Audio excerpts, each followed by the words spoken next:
성경 말씀을 봉독하겠습니다. 신약 성경 에베소서 3장 1절에서 7절까지 있는 말씀, 신약 성경의 311쪽에 있는 말씀이 되겠습니다. 이러므로 그리스도 예수의 일로 너희 이방인을 위하여 갇힌 자 된 나 바울이 말하거니와 너희를 위하여 내게 주신 하나님의 그 은혜의 경륜을 너희가 들었을 터이라.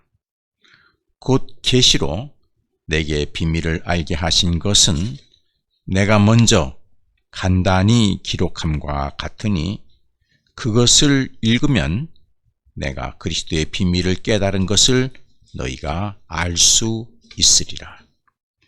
이제 그의 거룩한 사도들과 선지자들에게 성령으로 나타내신 것 같이 다른 세대에서는 사람의 아들들에게 알리지 아니하셨으니 이는 이방인들이 복음으로 말미암아 그리스도 예수 안에서 함께 상속자가 되고 함께 지체가 되고 함께 약속에 참여하는 자가 됨이라. 이 복음을 위하여 그의 능력이 역사하시는 대로 내게 주신 하나님의 은혜의 선물을 따라 내가 일꾼이 되었노라. 아멘.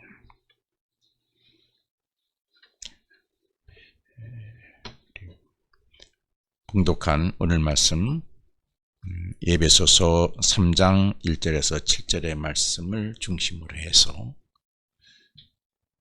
그리스도인들을 향한 하나님의 위대한 계획이라는 제목으로 말씀을 증거할 때에 하나님께서 저와 여러분 모두에게 큰 은혜 주시기를 기원합니다. 먼저 본문의 말씀을 이해하기 편하게 한번 한 절 한 절 정리를 해 보겠습니다. 1절의 말씀입니다. 여러분 함께 보시기를 바랍니다. 이러므로 그리스도 예수의 일로 너희 이방인들을 위하여 갇힌 자 된 나 바울이 말하거니와 그랬습니다. 이 내용은 바울이 이방인들을 위해서 복음을 전하다가 전도 여행하다가 감옥에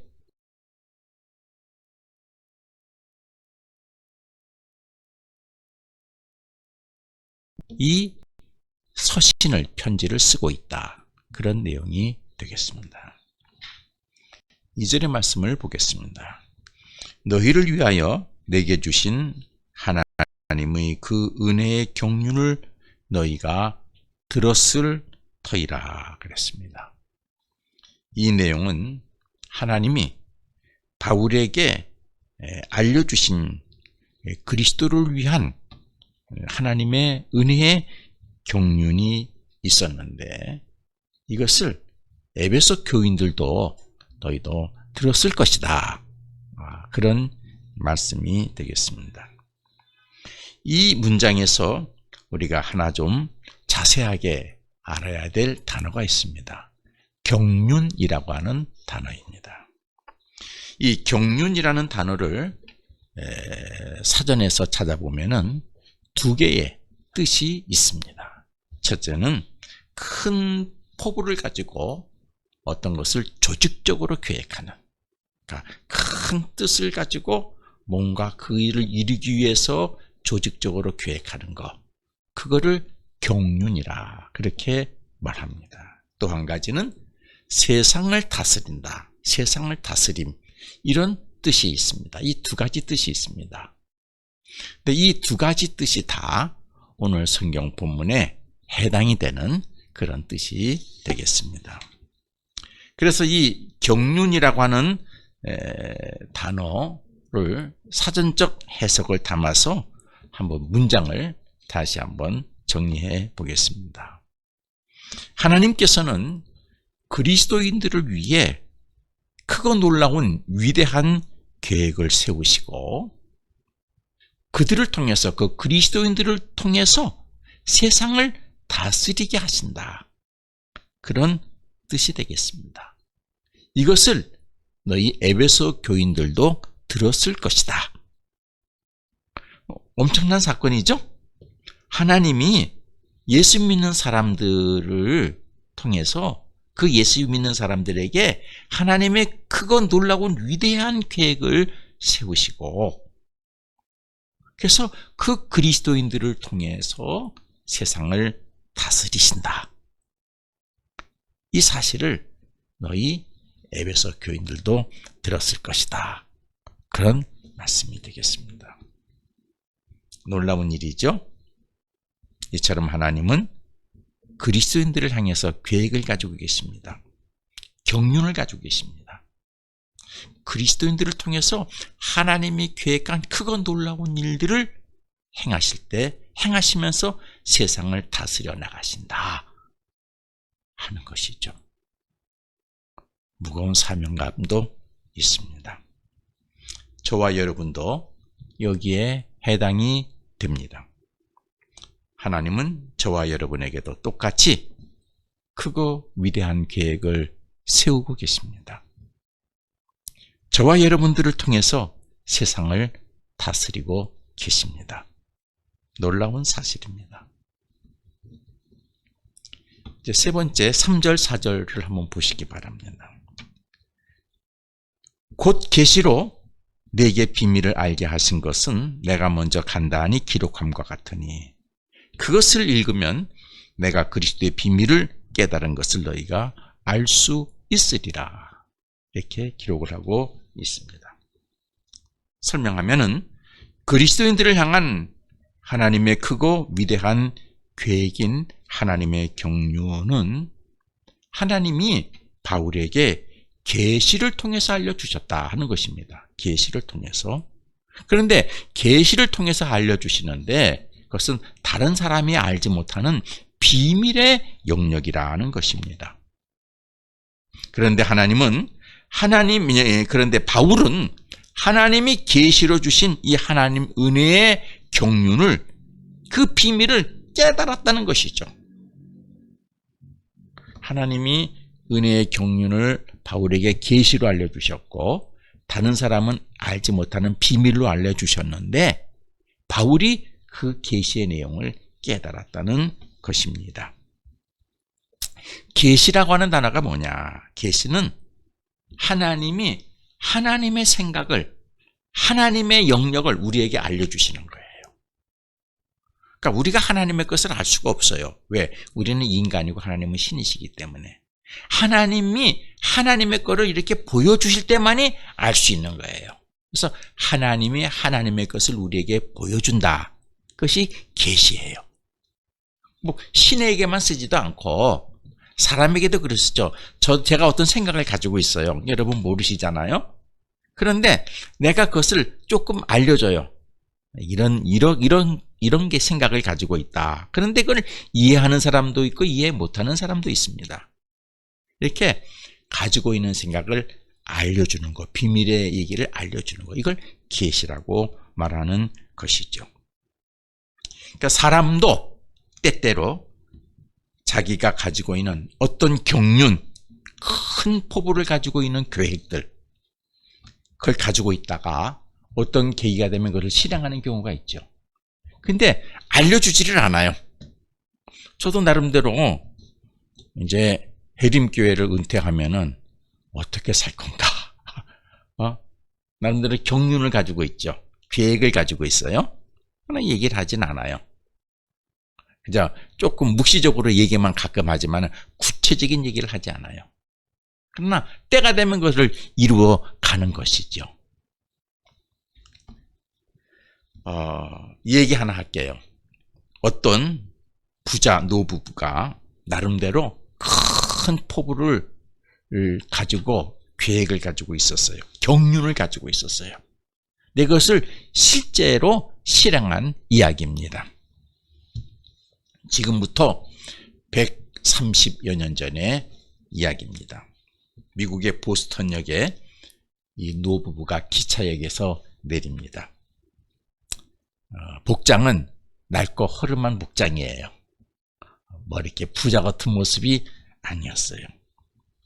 이 노부부가 기차역에서 내려서 어디를 가느냐? 하버드 대학을 찾아갑니다.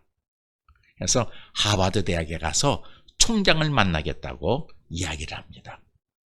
근데 총장의 비서가 보니까 이 노부부가 뭐 사람이 좀 똑똑하게 생긴 것 같지도 않고 부자 같지도 않고 허름하게 오니까 귀찮게 생각을 했어요. 근데 총장이 지금 있는데도 바로 연결시켜주지 않고 지금 총장이 바빠서요. 아마 오늘은 못 만났을 것 같아요. 그렇게 얘기를 했어요. 이 노부부가 하는 얘기가 그럼 제가 오실 때까지 기다리죠. 계실 때까지 일 끝날 때까지 기다리겠습니다. 비서가 한참 기다리는데 이 노부부가 갈 생각을 안 해요. 그러니까 안 되겠다 해가지고 총장한테 가서 이야기를 합니다. 총장님, 웬 노부부가 총장님을 찾아왔는데 잠깐이라도 보셔야 될 것 같아요. 이 양반들이 갈 조짐이 없습니다. 그래서 총장은 비서의 얘기를 들었어요. 근데 여러분 보세요. 사람이 전이해가 참 중요해요. 누구의 얘기를 먼저 들었느냐에 따라서 그 기준으로 사물을 보게 되어져 있습니다. 우리가 사람을 만날 때 아무나 먼저 만나면 안 돼요. 먼저 만나는 사람이 참 중요해요. 총장이 지금 누구를 먼저 만났어요? 비서를 먼저 만났죠. 비서가 뭐라 그랬어요? 별 볼 일 없는 귀찮은 노부부가 왔다 그랬어요. 그러니까 총장의 머릿속에는 노부부는 어떤 존재예요? 귀찮은 존재예요. 아마 비서가 총장님, 노부부가 왔는데 돈도 많아 보이고요. 뭐가 큰 것을 해낼 사람인 것 같아요. 좀 만나보셨으면 좋겠어요. 그랬으면 아마 총장은 그렇게 그 노부부를 대했을 거예요. 총장이 노부부를 만났습니다. 무슨 일로 찾아오셨습니까? 제가 바쁘니까 용건만 막 간단히 말하세요. 벌써 어투가 다르죠? 네? 어투가 달라요. 용건만 간단히 말하세요. 할머니가 먼저 말문을 열었습니다. 사실은요, 제 아들이 이 학교 하버드 대학교에 다니고 있었어요. 그런데 1년 전에 그만 사고가 나서 세상을 떠났습니다. 죽었습니다. 내 자식이 이 하버드 대학교 다니는 걸 너무너무 자랑스럽게 생각을 했어요. 그래서 제가 아들을 위해서 기념할 만한 것을 뭔가 좀 하고 싶은데요. 얘기를 했어요. 그러나 총장은 지금 어떤 전예가 있어요? 귀찮은 존재예요. 대답합니다. 할머니, 아드님이 우리 하버드 대학에 다니다 죽은 것 참 애석한 일입니다. 안 됐습니다. 그렇다고 아들을 위해서 동상을 세울 수도 없습니다. 만약 그런 일이 있을 때마다 동상이나 기념비를 세운다면은 우리 학교가 다 동상투성이고 공동묘지가 될 수도 있어요. 그런 일이 비일비재합니다. 이렇게 얘기를 했어요. 그러자 할머니가 손을 저으며 말하기를 제가 뭐 동상을 세우려는 것이 아니라 아들을 기념해서 건물을 좀 세웠으면 이렇게 얘기를 했어요. 그러니까 총장이 노부부의 초라한 행색을 다시 읊어보더니 할머니, 건물 하나 짓는데 얼마나 드는 줄 아세요? 이거 짓는데 학교 짓는데 750만 불 들었어요. 그러니까 135년 전에 750만 불, 그러니까 75억이죠. 그죠? 75억 들었어요. 총장의 얘기를 가만히 들은 할머니가 총장이 자꾸만 시덥지 않게 얘기를 하고 그러니까 할아버지한테 눈을 잠시 감고 있다가 할아버지한테 귓속말로 얘기를 합니다. 할아버지, 그 정도면은 750만 불이면은 대학을 하나 세울 수 있나 보죠? 이 학교에서는 우리 뜻을 받아줄 의향이 없는 것 같으니까 그냥 우리 아들을 위해서 학교 하나 세우면 어떻겠소? 그 이제 귓속말로 얘기를 한 거예요. 그러니까 할아버지가 얘기를 듣다가 고개를 끄덕끄덕거렸어요. 그리고 할아버지는 할머니를 데리고 총장에게 인사하고 아무 말 하지 않고 예 알겠습니다 하고 학교를 나갔습니다. 그리고 몇 년 후에 이들 노부부는 자신의 뜻을 받아들일 의사가 전혀 없는 하버드 대학 대신에 서부 캘리포니아에 죽은 아들을 기념해서 대학을 하나 세웁니다. 그 대학의 이름이 여러분 스탠포드 대학이에요. 스탠포드 대학이에요. 이 노부부는 서부의 명문인 스탠포드 대학의 설립자인 리 랜드 스탠포드예요. 어떻게 생각하세요? 아들이 다녔던 하버드 대학을 찾아갔던 노부부는 은혜의 경륜을 가지고 있었죠. 그 은혜의 경륜은 밝혀지지 않았어요. 노부부만 알고 있어요. 비밀이에요.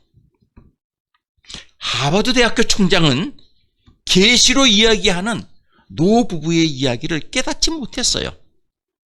결국 학교를 위해서 크게 기부받을 기회를 놓친 것이죠. 오늘 성경에서 표현한 하나님의 은혜의 경륜. 하나님께서는 그리스도인들을 향해서 위대하고 놀라운 계획을 가지고 계세요. 나는 나 자신은 아무것도 아닌 것이라고 나는 생각하고 있지만은 하나님은 예수 믿는 사람들을 향해서 위대한 계획을 가지고 계세요. 그 경륜을 바울에게 계시로 알려주셨어요. 그러나 그건 비밀이에요. 그런데 바울은 하나님이 계시로 알려주신 그 하나님의 은혜의 경륜을, 비밀을 깨달았다는 것이죠. 하나님이 바울의 계시를 받고 바울이 하나님의 계시를 받고 깨달은 하나님의 은혜의 경륜, 그 하나님의 위대한 계획에 깨달은 내용이 6절에 기록이 되어져 있습니다. 6절을 보세요. 이는 내가 깨달은 것은 이방인들이 복음으로 말미암아 그리스도 예수 안에서 함께 상속자가 되고, 하나님의 상속자가 된다는 거예요. 두 번째, 함께 지체가 되고 함께 약속에 참여하는 자가 됨이라 입니다. 이 말씀에는, 이 6절에는 크게 두 덩어리의 얘기가 있는데, 하나는 하나님께서 그리스도인들을 향한 하나님의 위대한 계획의 내용이 세 가지가 있고요. 그리고 하나님께서 그리스도인들을 통해서 위대한 계획을 이루시는 원칙이 여기에 담겨져 있습니다. 그럼 먼저 하나님께서 그리스도인들을 향한 위대한 계획의 내용 세 가지를 알아보겠습니다. 첫 번째, 누구든지 예수 그리스도를 믿으면, 그리스도인이 되면은, 이방인들도 그리스도인이 되면은 무엇이 된다고요? 하나님의 상속자가 된다. 하나님께서 상속자로 삼아주신다는 것이죠. 하나님의 자식이 된다는 거예요. 양자가 된다는 거예요. 상속자가 된다는 거예요. 이방인들이 복음으로 말미암아 그리스도 예수 안에서 함께 상속자가 되고라고 했습니다. 누구든지 예수 그리스도를 믿으면 하나님의 상속자가 될 수 있다는 말씀이죠. 상속이라고 하는 것이 뭐예요? 어떤 권리나 의무, 재산을 이어받는 것을 말하는 것이죠. 하나님의 상속자는 하나님의 권능과 사업과 그리고 하나님의 것을 물려받는 사람을 말합니다. 그럼 하나님의 것이 뭐예요? 성경을 통해서 찾아보겠습니다. 너무너무 많지만은 제가 핵심적인 것 몇 가지만 한번 찾아보겠습니다. 첫 번째, 창조는 하나님의 것이에요. 우리가 사도신경에서 고백할 때 뭐라 그래요? 전능하사 창조주이신 하나님을 내가 믿사오며. 전능도 하나님의 것이고 창조도 하나님의 것이에요. 창조 하나님의 것이에요. 창조를 상속받은 사람은 세상에서 새 일을 만들어 성취할 수 있는 존재가 됩니다. 창조할 수 있는 존재가 돼요. 예레미야 33장 2절에 이를 행하시는 여호와, 그것을 만들어 성취하시는 여호와가 말하노라 말씀하셨어요. 내게 기도하라. 내가 너를 통해서 새 일을 이루리라. 하나님의 상속자는 새 일을 만들어 이뤄낼 수 있습니다. 또 생명 하나님의 것이죠. 생명 하나님의, 내 생명은 내 거 아니에요. 하나님의 것이에요. 그러므로 생명을 상속받은 사람은 못 고칠 질병에 있어도, 죽을 몸이라도 다시 새 생명으로 살 수 있는 것을 믿으시기를 바랍니다. 말씀하셨죠. 열왕기하 20장 5절에 그때 히스기야 왕이 죽게 됐어요. 기도했어요. 하나님 나 좀 살려주세요. 하나님께서 이사야 선지자를 통해서 말씀하셨어요. 하나님의 말씀이 내가 내 기도를 들었고 내 눈물을 보았노라. 내가 너를 낫게 하리라. 다시 생명을 주셨어요. 생명 하나님의 거예요. 상속받으면 다시 살 수 있어요. 또 의, 평강, 희락 하나님의 것이라 그랬어요. 로마서 14장 17절에 하나님의 나라는 먹는 것과 마시는 것이 아니요 오직 성령 안에서 의와 평강과 희락이라. 무슨 뜻이에요? 의와 평강과 희락을 상속받은 사람은요 어떤 경우에서라도 의를 행합니다. 바르게 삽니다. 예? 어떤 경우에서라도요 평강을 유지합니다. 예, 내가 무너졌어도 평강하고요. 내가 큰 환난 속에서도 평강하고요. 왜요? 전능하신 하나님이 나와 함께 하심을 믿기 때문이죠. 세상에 주지 못한, 누리지 못하는 희락을 누리게 되는 줄로 믿습니다. 이게 하나님의 것이에요. 상속받으면 돼요. 여러분, 복과 형통은 하나님의 것이죠. 복의 근원 강림하사, 복의 근원이 하나님이시죠. 복과 형통을 상속받은 사람은 하는 일이 복되고 형통함을 누립니다. 시편 128편 1절 2절에 이렇게 말씀했어요. 여호와를 경외하고 그의 길을 걷는 자마다 복이 있도다. 내가 내 손이 수고한 대로 먹을 것이라. 내가 복되고 형통하게 될 것이다. 하나님의 것을 상속받은 사람은 복과 형통의 길이 있습니다. 물질의 부족함이 없음을 그 풍요를 누릴 수 있습니다. 학계 2장에 뭐라고 말씀하셨어요? 금과 은도 내 것이라 말씀하셨어요. 여러분, 하나님의 상속자는요 금이 필요하세요? 하나님, 내가 하나님의 일을 위해서 금이 필요한데요, 금 주세요. 나를 위한 것이 아니라 하나님의 것을 위해서 내가 필요하다 하면은 하나님이 주시는 거예요. 이게 상속자의 권한이에요. 여러분, 또 하나님의 것 한 가지만 더 할게요. 권능. 하늘과 땅의 모든 권세를 나타내는 권능, 하나님의 것이죠. 하나님으로부터 권능을 받은 사람은 땅에서 모든 것을 할 수 있는 능력이 있습니다. 성경에 말씀이 많이 있어요. 에스겔 37장 1절에 여호와께서 권능으로 내게 임재하시고 그의 영으로 나를 데리고 가신다. 엘리야에게. 마태복음 10장 1절에 예수께서 그 12제자를 부르사 더러운 귀신을 쫓아내고 모든 병과 모든 약한 것을 고치는 권능을 주셨다. 하나님의 일에 필요한 자에게는 거기에 합당한 권능을 주시는 줄로 믿으시기를 바랍니다.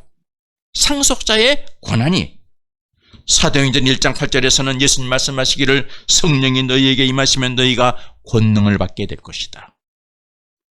에베소서 3장 7절 오늘 말씀에 그의 능력이 역사하시는 대로 내게 주신 하나님의 은혜의 선물을 따라 내가 일꾼이 되었다. 하나님이 능력이 나에게서 역사하셔서 나는 일꾼으로 살고 있다. 나에게 하나님의 권능이 늘 함께 계시다. 그렇게 얘기했습니다. 교회 여러분, 저와 여러분은 그리스도인으로 하나님의 상속자입니다. 그러므로 하나님의 것을 상속받아 세상에서 하나님의 것을 증거하는 증거자의 삶을 살아야 합니다. 둘째로 오늘 말씀에 있죠. 그리스도인은 모두 그리스도인의 지체가 되게 하신다 그랬어요. 우리를 따로 두신다 그러지 않으셨어요. 이방인들이 복음으로 말미암아 그리스도 예수 안에서 함께 지체가 되고 그랬어요. 지체는 몸에 붙어있는 몸의 일부이죠. 여러분 혼자 사시는 거 아닙니다. 여러분 누구의 지체예요? 그리스도의 지체. 그리스도가 함께 계세요. 나의 등 뒤에서 나를 도우시는 주 믿으시기를 바랍니다. 함께 계세요. 여러분이 선한 일을 하게 되면은 여러분과 함께 누가 영광을 받으세요? 그리스도가 영광을 받으세요. 하나님의 영광을 받으세요. 나는 지체예요. 혼자가 아니에요. 세 번째, 그리스도인은 모두 하나님께서 말씀으로 약속해 주신 사업에 참여하는 자가 된다 했어요. 이방인들이 복음으로 말미암아 그리스도 예수 안에서 함께 참 약속에 참여하는 자가 된다. 여러분, 성경에 보면은 하나님께서 많은 약속을 하셨어요.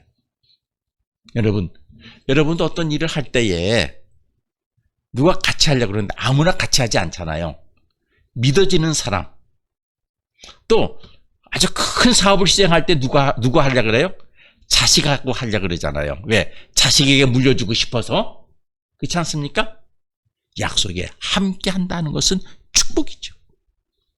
하나님께서 약속하신 그 모든 것들을 이루실 때에 우리를 거기에 참여시켜 주신다 하는 말씀이 되겠습니다. 이 세 가지가 담겨진 내용이에요. 하나님의 거룩한 계획에 담겨진 내용이죠. 마지막으로, 그럼 하나님께서 그리스도인들을 통해서 위대한 계획을 이루시는 원칙이 있대요. 그 원칙이 뭐냐? 바울이 깨닫는 건데 6절 앞부분에 있습니다. 제가 읽어볼게요. 이는 이방인들이 복음으로 말미암아, 그 다음이 중요해요. 뭐라고 기록되어 있습니까? 그리스도 예수 안에서. 그러니까 우리가 상속자가 되고 지체가 되고 약속에 함께 참여하는 자가 되는데 나 혼자 아니라, 세상 속에서 아니라, 악한 사람들 속에서가 아니라는 얘기죠. 그것이 어디에서 이루어진다? 그리스도 예수 안에서. 그리스도 예수의 이름으로. 그래서 그것이 이루어지면은 그리스도 예수의 이름으로 누구에게? 하나님께 영광을 돌리게 하시기 위한 것이라는 것입니다. 그리스도 예수 안에서라고 하는 뜻은 무엇을 하든지 예수 안에서 예수의 이름으로 하고 예수 안에서 하나님께 영광이 되게끔 초점이 맞추어져 있다고 하는 사실입니다. 그래서 바울은 이런 얘기를 늘 합니다. 그리스도인은 무엇을 하든지 궁극적으로는 하나님의 영광을 위해서 해야 합니다. 고린도전서 10장 31절에 그런즉 너희가 먹든지 마시든지 무엇을 하든지 다 하나님의 영광을 위해서 하라, 그렇게 말씀하셨어요. 이게 깊은 뜻이 있는 것이죠. 교우 여러분, 하나님은 여러분을 향해서 하나님의 은혜의 경륜을 가지고 계십니다. 여러분을 향해 크고 놀라운 계획을 가지고 계십니다. 그리고 여러분으로 하여금 그 계획을 이룰 수 있도록 권능으로 도와주십니다. 생명으로 도와주십니다. 창조의 것으로 도와주십니다. 그래서 그것을 이루게 하셔서 하나님께서 영광을 받으시기를 원하십니다. 이 일을 위해 하나님께서는 여러분을 하나님의 상속자로 인정해 주셨고 그리스도의 지체가 되게 해주셨고 하나님이 계획으로 말씀하신 그 말씀의 약속에 참여하는 자로 삼아 주셨습니다. 여러분의 믿음의 삶이 하나님의 크고 놀라운 위대한 계획을 이루어내는 삶이 되기를 기원합니다. 기도하겠습니다. 하나님 감사합니다. 죄인이었던 저희들을 예수 그리스도 피로 죄사해 주시고 하나님의 자녀가 되게 해주셔서 감사한데 한 걸음 더 나아가 우리로 하여금 하나님의 상속자가 되게 해주시고 그리스도의 지체가 되게 해주시고 하나님의 큰 계획을 이루어 가시는 약속에 참여하는 자가 되게 해주심을 감사합니다. 이 비밀을 바울이 깨달아 우리에게 증언하였으니 저희들이 이 믿음에 살아 하늘의 뜻을 이 땅에 이루는 하나님의 귀한 종들이 되게 하여 주옵소서. 예수 그리스도 이름으로 기도드립니다. 아멘.